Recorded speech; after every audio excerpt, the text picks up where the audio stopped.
वंदे पुरुषोत्तमम। आज हम एक ऐसी बात का वर्णन करने जा रहे हैं जिस बात को हमने द्वापर युग में बाल भगवान कृष्ण की बाल लीला में हम लोगों ने सुने थे। वो द्वापर युग में। आज कलयुग में परमदयाल श्री ठाकुर जी के जीवन में वही घटना पुनरावृत्ति होती है। कैसे, उसको मैं बताने जा रहा हूं। परमदयाल श्री ठाकुर जी का जन्म यहां से 136 वर्ष पहले हिमायतपुर पाबना में 1888 में हुआ। ये कलयुग के अंत में माता मनमोहिनी 12 महीने से गर्भवती, बालक अनुकूल का जन्म 12 महीने के बाद होती है। उसके बाद मां बहुत क्लांत हो जाती हैं, बहुत ही थक जाती हैं।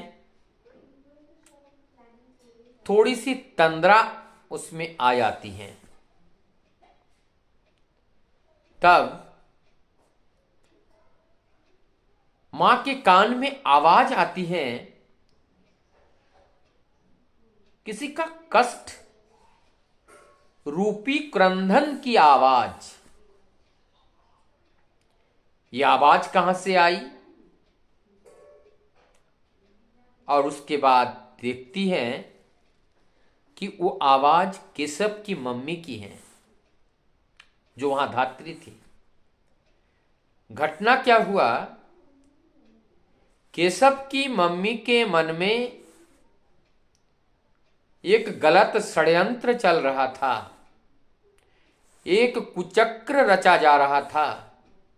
और वो कुचक्र था वो जन्मा हुआ बालक अनुकूल का प्राणघात करने का। ऐसे ही प्राणघात करने का विचार जब उन्होंने मन में जन्म दिया, बालक अनुकूल की ओर जब बढ़े, तो शिशु अनुकूल नवजन्मा जो बालक हैं, उन्होंने अपने कोमल हाथ, जो मुट्ठीबंद हाथ के प्रहार से उस मां की, वृद्धा मां की दम घुटने लगा। और उस प्राण को लेकर आवाज आने लगी, मानो प्राण निकलने वाला ही है। तब जाकर माता मनमोहिनी जग गई और जाग के उनको रोते बिलखते हुए देखी। और जब उनको पता लगा कि बालक अनुकूल के प्रहार से ये पीड़ित हैं, तब सारे कारण को जानना चाहा और एक एक करके सारे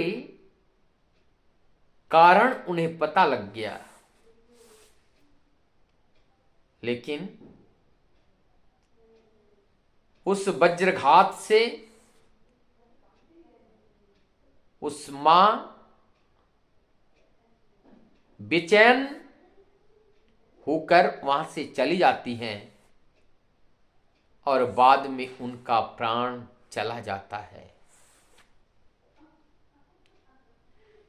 इसी प्रकार से जगत की जो मालिक हैं, इस प्रकृति के जो श्री विग्रह है, उसके प्रति अगर हमारी कुदृष्टि रहे तो उनके जीवन में ठीक ऐसा ही परिणाम होता है जैसा पुतना के जीवन में हुआ था द्वापर युग में, आज कली युग में ठीक उसी तरह आज के युग का पुतना का वध होता है। ऐसे पुतना एक नहीं, अनंत है, अनेक है। इस अनंत पुतना को वध करके इस समाज, धरती, इस जगत को रक्षा करना है।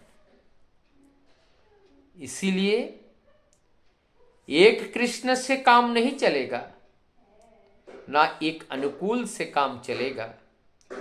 घर घर में कृष्ण होना पड़ेगा, घर घर में अनुकूल का जन्म लेना पड़ेगा, तब जाकर के हमारे समाज में इस तरह विध्वंसकारी, दुर्बुद्धि, बेविचार, अन्याय, अत्याचार, इन सब का नाश संभव होगा। आइए हम विश्व कल्याणकारी, जगत के सृष्टिकारी, सृष्टा, मानव रूप धारण करके विश्व मंगल करता प्रभु आज अनुकूल रूप में पधारे हैं।